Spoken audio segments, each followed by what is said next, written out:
you're staying away from it because of the challenges to be able to do that. So I just found it funny that, we didn't really plan to sit this way, but they're the suits and the ties, and here are the entrepreneurs.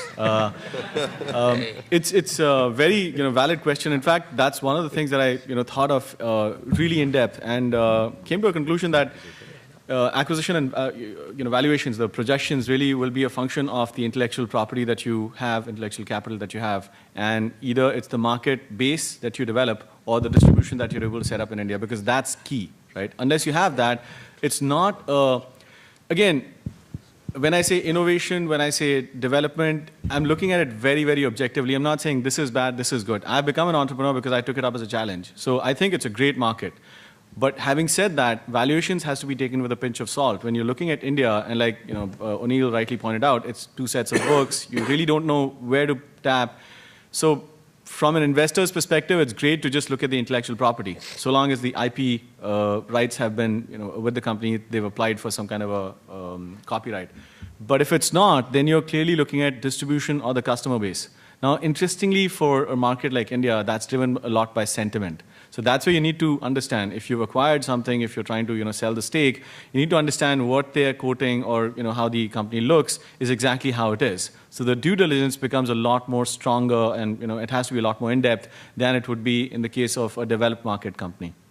So just my 2 cents. Let me just give you a little bit of context. So we said it's a $100 billion industry. If I think about it, there's only been one large IT services acquisition.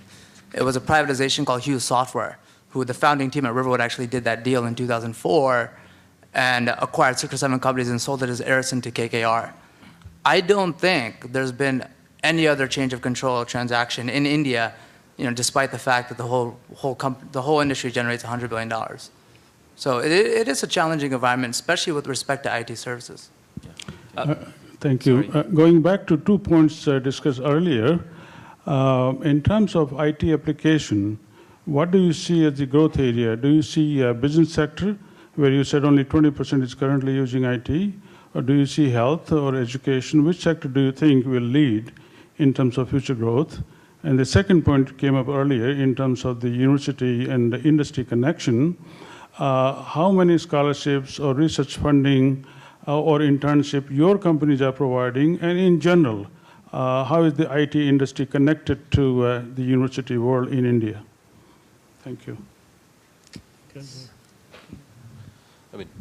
I can take that a little bit from my experience in current and past companies. So, I used to work for Motorola, and we kind of had a big